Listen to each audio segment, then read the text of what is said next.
انسان 9 ماہ 9 مہینے ماں کے پیٹ میں رہتا ہے اور جب یہ پیدا ہوتا ہے تو اسے کچھ بھی معلوم نہیں ہوتا۔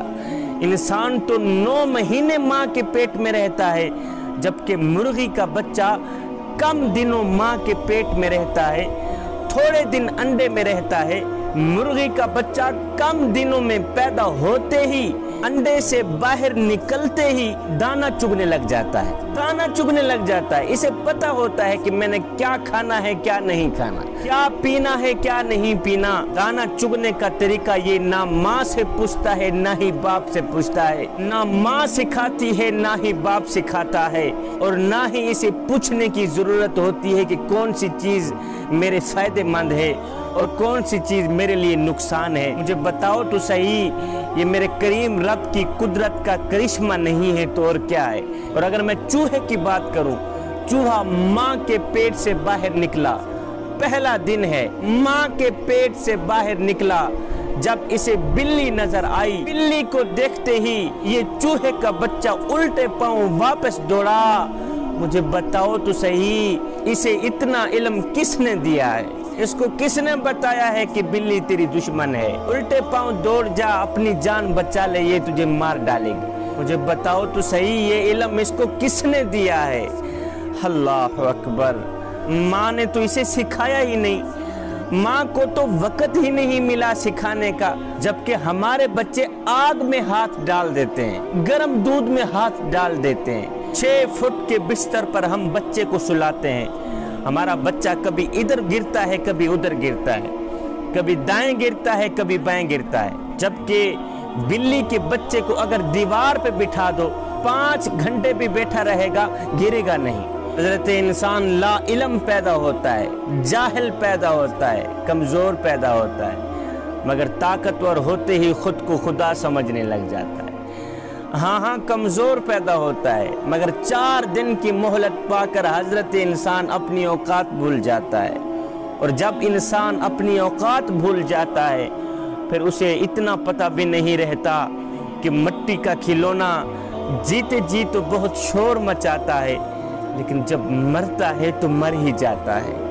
اے حضرت انسان، تیرے غرور کی اوقات تو بس اتنی سی ہے، تیرے تکبر کی اوقات تو بس اتنی سی ہے، تیرے فخر کی اوقات تو بس اتنی سی ہے کہ جب تو دنیا میں آیا تھا، پیدا ہوا تھا، تو لوگوں نے ہی تیرے ننگے وجود کو ڈھانپا تھا، اور جب تو دنیا سے گیا تھا، مرا تھا، تو لوگوں نے ہی تیرے ننگے وجود کو ڈھانپ کر تجھے رخصت کیا تھا۔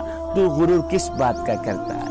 حضرت انسان لا علم پیدا ہوتا ہے، جاہل پیدا ہوتا ہے، جبکہ باقی ساری مخلوق علم لے کے آتی ہے، وہ ماں کے پیٹ سے ہی سیکھ کر آتی ہے۔ مجھے بتاؤ تو صحیح، یہ میرے کریم رب کی قدرت کا کرشمہ نہیں ہے تو اور کیا ہے؟ میرا اللہ فرماتا ہے، اے میرے بندے، اگر میں سمندر کے سارے پانی کو میٹھا کر دیتا تو میٹھا پانی بدبودار ہو جاتا ہے، اور بدبودار چیز میں گندگی پیدا ہو جاتی ہے، اور جب یہ گندگی پھیلتی ہے تو یہ بدبودار چیز پورے جہان کو بدبودار بنا دیتی ہے، پورے جہان کو گندا بنا دیتی ہے۔ مجھے بتاؤ، تھوڑا سا پانی بدبودار ہوتا ہے تو ساتھ میں گزرنا دشوار ہو جاتا ہے، مشکل بن جاتا ہے، اور اگر ساتوں سمندر کا پانی بدبودار ہو جاتا پھر میرے خیال میں تو یہی عذاب ہمارے لیے کافی ہو جاتا۔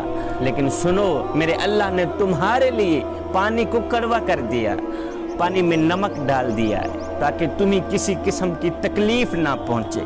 جس طرح میرے اللہ نے پانی کو پاک و شفاف بنایا، اسی طرح میرے اللہ نے ہمارے دل کو بھی پاک و شفاف بنایا تھا، ہمارے دل کو بھی پاک بنایا تھا، صاف بنایا تھا۔ آج پانی تو صاف و شفاف رہ گیا، لیکن ہمارے دل گندے ہو گئے، ہمارے دل ناپاک ہو گئے، ہمارے دلوں میں گندگی بیٹھ گئی، ہمارے دل میلے ہو گئے، کچیلے ہو گئے۔ اب ان گناہوں کی گندگی میں ڈوبے دلوں کو صاف کرنے کے لیے میرے کریم آقا نے ایک طریقہ بھی بتایا ہے۔ صحابہ نے عرض کی، یا رسول اللہ، جب برتن میلے ہوتے ہیں تو ہم برتنوں کو تو صاف کر لیتے ہیں، اور جب دل میلے ہو جاتے ہیں اپنے میلے کچیلے دلوں کو صاف کیسے کریں؟ تو میرے کریم آقا نے فرمایا صحابہ اگر دلوں پہ میل چڑھ جائے تو تلاوت قرآن کر لیا کرو، اگر دل گندے ہو جائیں تو سماعت قرآن کر لیا کرو، اگر دلوں پہ زنگ چڑھ جائے تو قرات قرآن کر لیا کرو۔ فرمایا صحابہ تم کہتے ہو برتنوں تک ہاتھ پہنچ جاتا ہے، دلوں تک ہاتھ نہیں جاتا، دل کیسے صاف کریں؟ فرمایا میری امت قرآن کی طاقت کو سمجھ جاؤ، قرآن کی قوت کو سمجھ جاؤ۔ فرمایا جس جگہ مومن کا ہاتھ نہ پہنچے وہاں میں محمد کا قرآن پہنچ جاتا ہے۔ اللہ اکبر۔ دلوں کو پاک کرنے کے لیے، دلوں کو صاف و شفاف کرنے کے لیے راتوں کی تاریکیوں میں اٹھ اٹھ کے قرآن پڑھا کرو۔ اگر تم چاہتے ہو تمہارے دل ایک بار پھر پاک ہو جائیں، شفاف ہو جائیں، صاف ہو جائیں، تو پھر راتوں کی تاریکیوں میں اٹھ اٹھ کے قرآن پڑھا کرو اور قرآن پڑھتے وقت رویا کرو۔ اگر ہو سکے تو آنکھوں میں سے آنسو بھی بہا لیا کرو۔ اگر رونا نہ بھی آئے تو رونے کی کوشش کر لیا کرو۔ حضرت داتا علی حجویری سے پوچھا گیا حضرت اگر رونے کی کوشش کریں پھر بھی رونا نہ آئے تو کیا کریں؟ آپ نے فرمایا پھر اپنے مقدر پہ رویا کریں۔ اتنے سنگ دل ہو گئے ہو کہ آنکھیں آنسو بہانا بھی چھوڑ گئی۔ اللہ تعالیٰ نے ہمیں کن کن نعمتوں سے نہیں نوازا، یہ پھل ہم سے کہہ رہے ہیں مجھے دیکھ اللہ نے مجھے تیرے لیے بنایا ہے اور تجھے اپنے لیے بنایا ہے۔ ارے بدبخت تو مجھے کھا کر اپنا سر سجدے میں تو رکھ دے، 2 وقت کا چارہ کھا کر 1 ٹائم کا پانی پی کر گائے دودھ دینے کو تیار ہو جاتی ہے، مگر دن رات اس کریم رب کا رزق کھا کر اس کی نافرمانی کرتے ہوئے تجھے شرم نہیں آتی؟ اور نادان پھر تجھ سے بہتر تو وہی کمیاروں کا کھوتا نکلا۔ اگر مالک کھوتے کو چارہ نہ ڈالے تو کھوتا پورا دن باہر سے چر کر آتا ہے، شام کو نوکری مالک کی کرتا ہے۔ اور نادان کتنا بے وقوف ہے تو، کتنا نادان ہے تو کہ تو کھاتا بھی مالک کا ہے، نافرمانی بھی مالک کی کرتا ہے۔ جب تو اس کی نافرمانی کرتا ہے، ناشکری کرتا ہے، تو پھر اس کا دیا رزق تو کیوں کھاتا ہے؟ جب تو اس کا شکر ادا نہیں کر سکتا، جب تو اسے ایک سجدہ بھی نہیں کر سکتا، تو پھر اس کا دیا رزق تو کیوں کھاتا ہے؟ ایک بزرگ کی آنکھوں کا آپریشن ہوا نا، تو ڈاکٹر نے اسے کچھ دنوں کے لیے سجدہ کرنے سے روکا، نماز پڑھنے سے روکا۔ اب اس بزرگ نے کیا کیا؟ کھانا پینا ہی بند کر دیا۔ گھر والوں نے پوچھا بابا جی ڈاکٹر نے تو آپ کو سجدہ کرنے سے روکا تھا، کھانا کھانے سے تو نہیں روکا تھا، اور کھانا کھانے سے تو نہیں روکا تھا۔ بزرگ رو کر کہتا ہے بیٹے جس مالک کو سجدہ نہ کر سکوں اس کا رزق کھاتے ہوئے مجھے شرم آتی ہے۔ میں اس کا رزق کیسے کھاؤں جس کو سجدہ بھی نہیں کر سکتا، جس کا شکریہ ادا بھی نہیں کر سکتا؟ نادانو سوچو تو صحیح، یہ کان جو گوشت کا لوتھڑا ہے یہ سنتا کیسے ہے؟ یہ زبان جو گوشت کا لوتھڑا ہے یہ بولتا کیسے؟ اس لوتھڑے میں سے آواز کس طرح نکلتی ہے؟ یہ آنکھ تو گوشت سے بنی ہوئی ہے، اس میں سے مختلف رنگ کیسے دکھائی دیتے ہیں؟ یہ گوشت سے بنایا گیا ہاتھ حرکت کیسے کرتا ہے؟ پتلی سی ٹانگ پر اتنا بھاری جسم کس طرح کھڑا ہے؟ اتنا مضبوطی سے کھڑا ہے کہ گرتا ہی نہیں ہے۔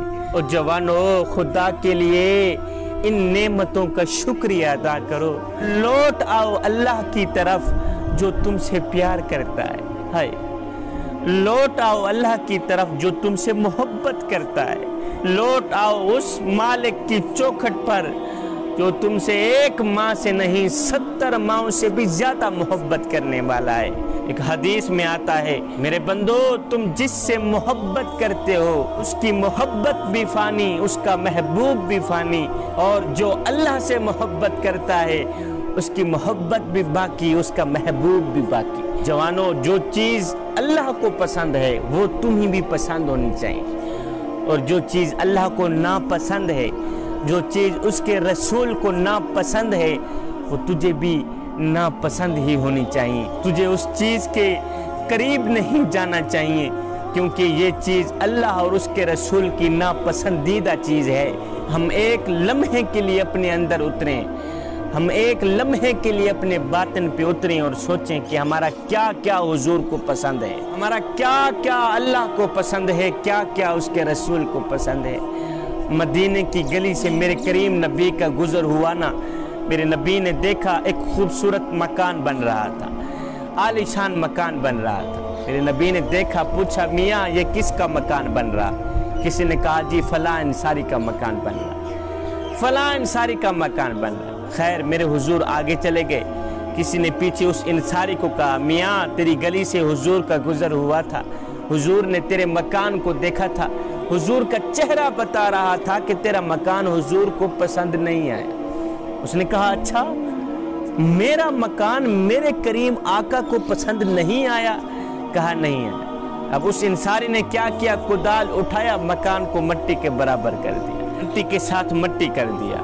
کچھ دنوں بعد اسی گلی سے پھر سے میرے کریم نبی کا گزر ہوا، میرے نبی نے دیکھا وہ عالی شان مکان مٹی کے ساتھ مٹی ہوا پڑا ہے، ملبہ پڑا ہے۔ میرے نبی نے دیکھا، پوچھا میاں کچھ دن پہلے اسی گلی سے میرا گزر ہوا، میں نے دیکھا ایک خوبصورت مکان بن رہا تھا، عالی شان مکان بن رہا تھا، اب تو وہ مٹی کے ساتھ مٹی ہوا پڑا ہے، مٹی کا ڈھیر پڑا ہے، اسے کس نے گرایا ہے؟ کسی نے کہا جی مکان مالک نے خود ہی گرایا ہے۔ میرے حضور علیہ السلام نے فرمایا اس انصاری کو میرے پاس بلاؤ، مکان مالک کو میرے سامنے لے آؤ۔ مکان مالک آ گیا، میرے حضور علیہ السلام نے پوچھا میاں تیرا خوبصورت مکان بن رہا تھا، عالی شان محل بن رہا تھا، اب کچھ دن بعد میرا یہاں سے گزر ہوا تو وہ عالی شان مکان مٹی کے ساتھ مٹی ہوا پڑا ہے، کس نے گرایا؟ اس نے کہا حضور میں نے خود ہی گرایا ہے اور اپنے ہاتھوں سے گرایا۔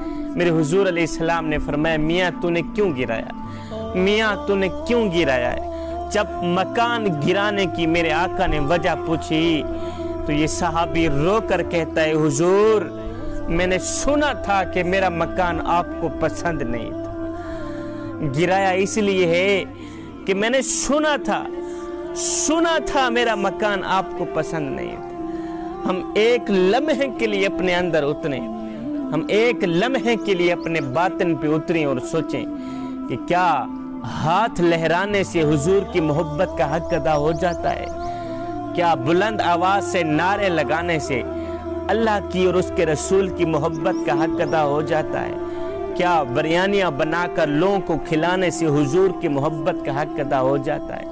اگر نہیں ہوتا تو پھر آئیے سر سے لے کر پاؤں تک حضور کی غلامی کے رنگ میں رنگے جائیں۔ میرے حضرت فرماتے ہیں میاں یہ نہ ہو کہ کوئی تم سے پوچھے کہ تم کون ہوتے ہو اور تمہیں شناختی کارڈ دکھانا پڑے، دیکھو جی مذہب کے خانے میں اسلام لکھا ہے ہم لوگ مسلمان ہوتے ہیں۔ فرمائے نہ بندے نہ، کسی کو پوچھنا بھی نہ پڑے، تجھے بتانا بھی نہ پڑے، تیری وضاحت، تیرا طرز زندگی اور تیرا انداز معاشرت اس طرح کا ہونا چاہیے کہ تو دور سے آ رہا ہو، کوئی تجھے دیکھے تو فوراً کہے یہ کوئی عام نہیں آ رہا، یہ تو میرے محمد کا غلام ہی آ رہا۔